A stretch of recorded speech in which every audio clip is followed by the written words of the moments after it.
Blogging and ফিশিংয়ের তরফ থেকে যে দুটো আমার কাছে ছাত্র এসছে। দাদা আপনাদের বাড়ি কোথায় জোরে বলবেন? মুর্শিদাবাদ। কোথায় বাড়ি? মুর্শিদাবাদ। কোন জায়গায় বাড়ি? ধুলিয়ান।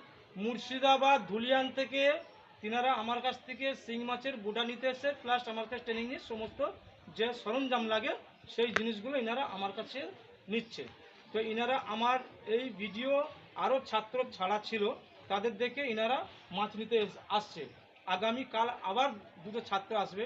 তো ইনারা ট্রেনিং অন্য জায়গায় নিয়েছিল, নিয়ে ওনারা যে কোনো ছাত্রর নাম বলা হচ্ছে, স্যারের নাম বলা হচ্ছে না, তো ওনারা সেখানে সাকসেসফুল হয়নি। কিছু কিছু জিনিস তাদের মধ্যে শেখানো হয়নি, সেই কারণে ইনারা সাকসেসফুল হয়নি। সেগুলো সমস্ত জিনিস আমি শিখে দিয়েছি। এখন ইনারা মাছ নেবে, বুড়ার মাছ নেবে। মাছ তুলে দিলাম, এই একটাই, এটাই ফিমেল, এটাই মেল মাছ আছে।